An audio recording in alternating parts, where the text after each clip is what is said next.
Les deux chaumières étaient côte à côte, au pied d'une colline, proche d'une petite ville de bain.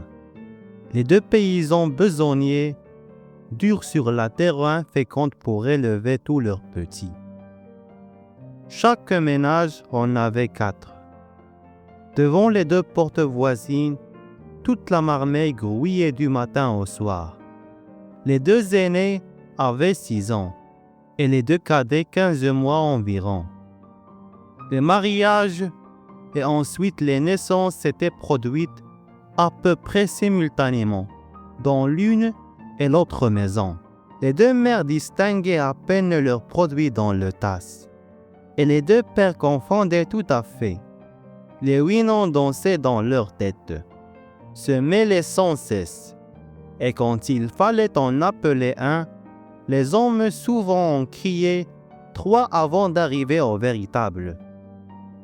La première des deux demeures, en venant de la station d'Auderot-le-Port, était occupée par les Tuvache, qui avaient 3 filles et un garçon.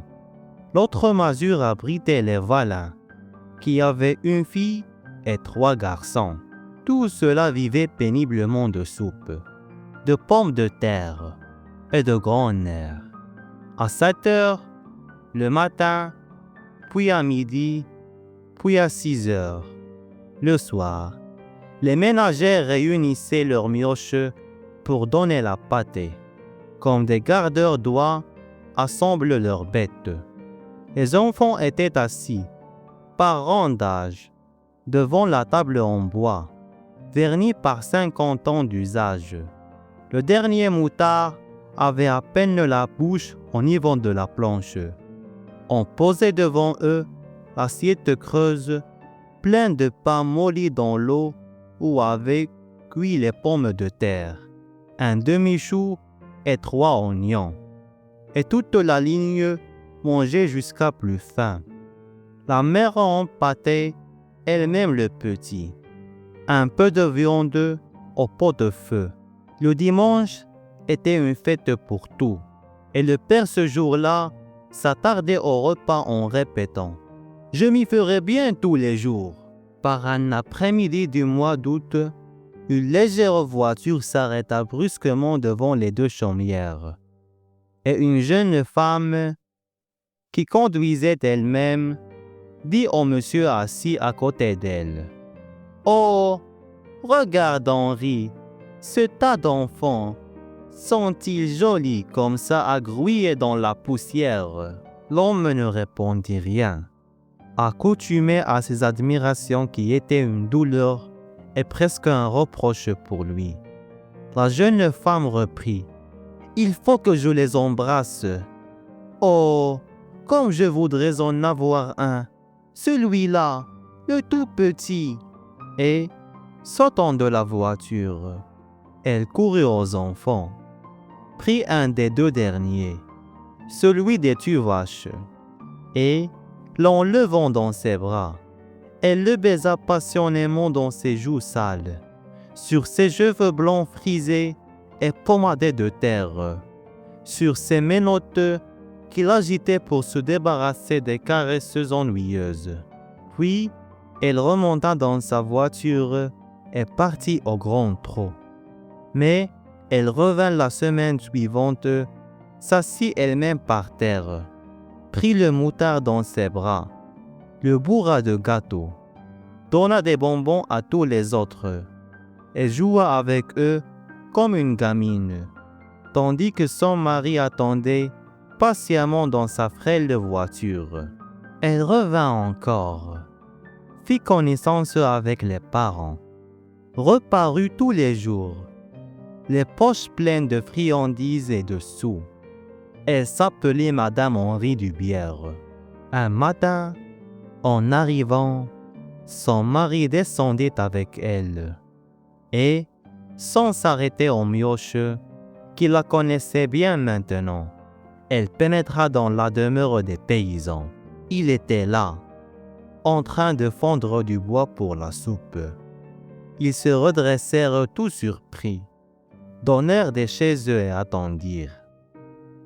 Alors, La jeune femme, d'une voix entrecoupée, tremblante, commença. « Mes braves gens, je viens vous trouver parce que je voudrais bien emmener avec moi votre petit garçon. » Les campagnards, stupéfaits et sans idée, ne répondirent pas.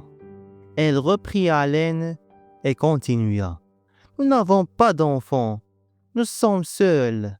Mon mari et moi. Nous le garderions.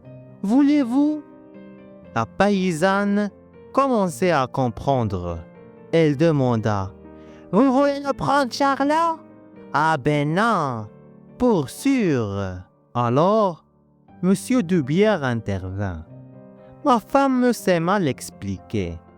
Nous voulons l'adopter. Mais il reviendra vous voir. S'il tourne bien, comme tout porteur à le croire, il sera notre héritier. Si nous avions par hasard des enfants, il partagerait également avec eux.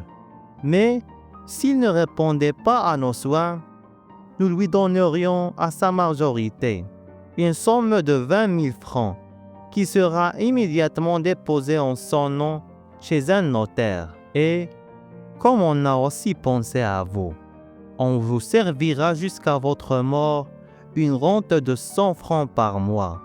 Avez-vous bien compris ?» La fermière s'était levée, toute furieuse. « Vous voulez que je vende un Charlot ? Ah, mais non, c'est pas des choses qu'on demande à une mère. Ah, mais non, ce serait une abomination. » L'homme ne disait rien. Grave réfléchit, mais il approuvait sa femme d'un mouvement continu de la tête.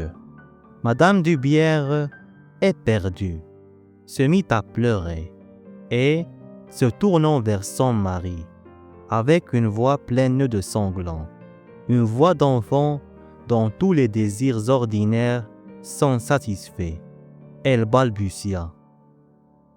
« Elles ne veulent pas, Henri. Elles ne veulent pas. » Alors, ils firent une dernière tentative.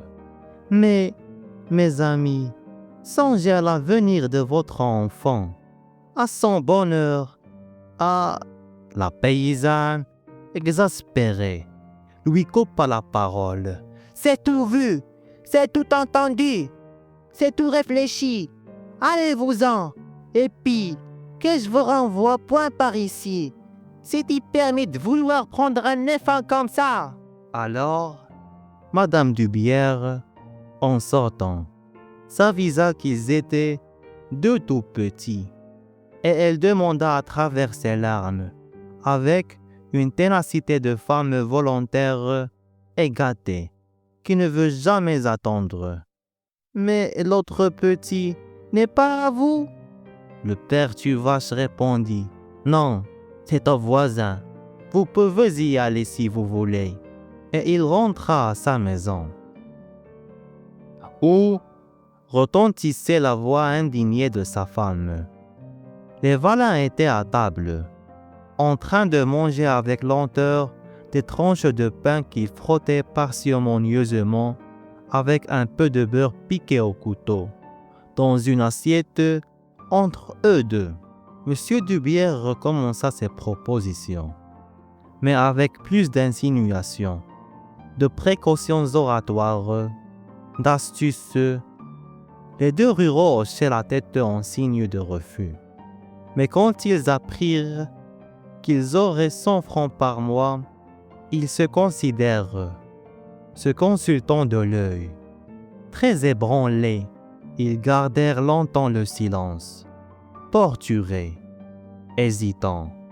La femme enfin demanda. « Qu'est-ce que t'en dis, l'homme ?» Il prononça d'un ton sentencieux.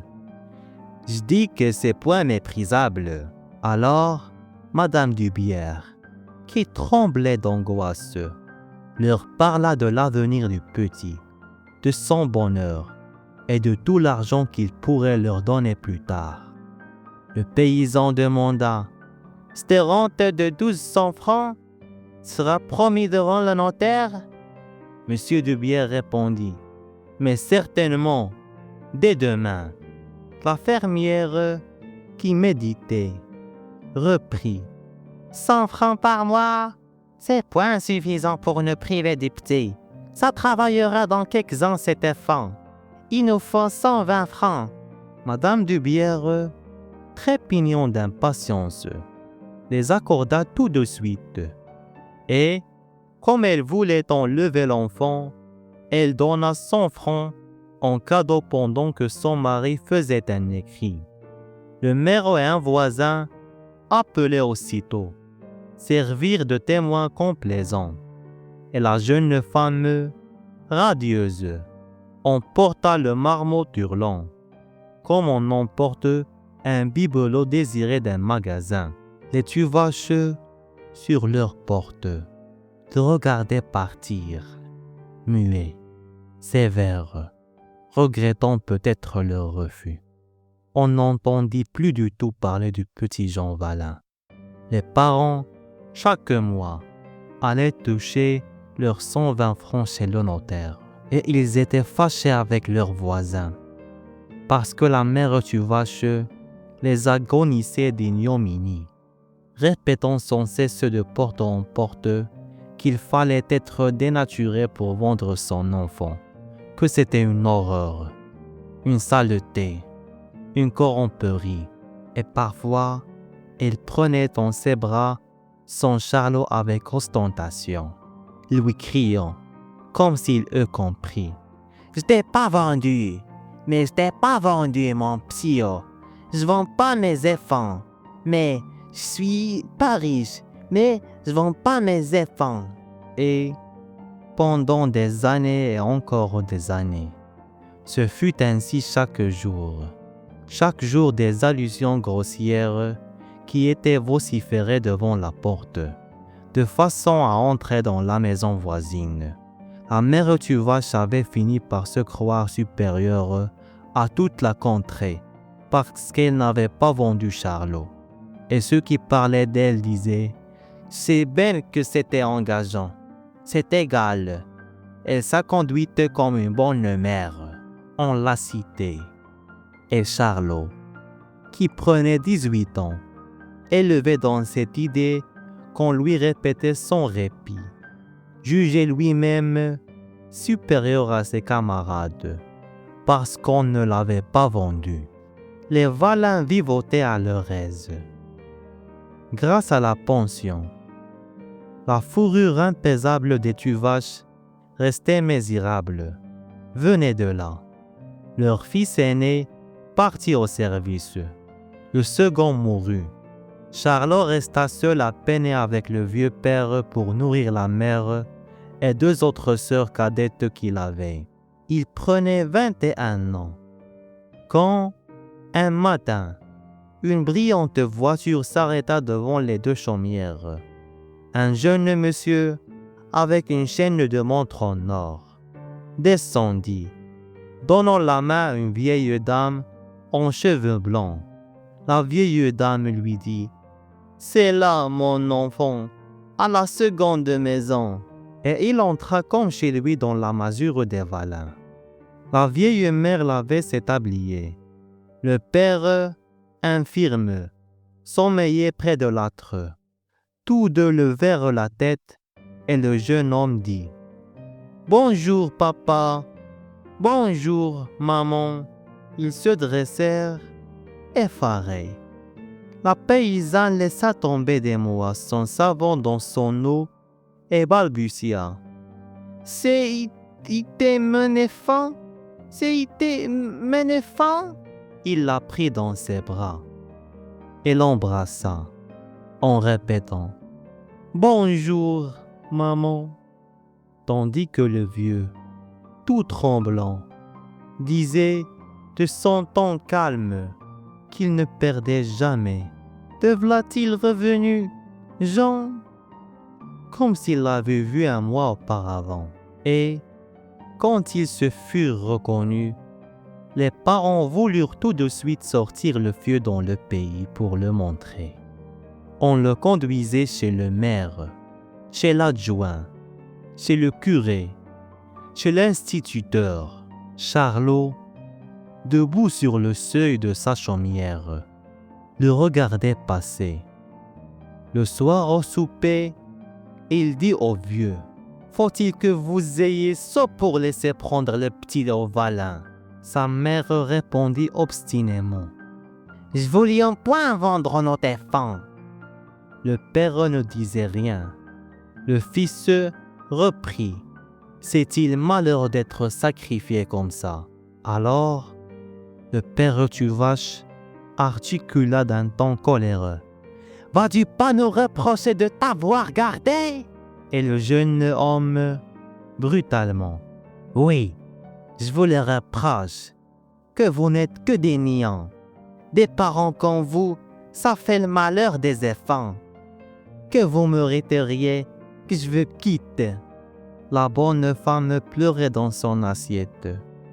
Elle gémit tout en avalant des cuillerées de soupe dont elle répondait la moitié.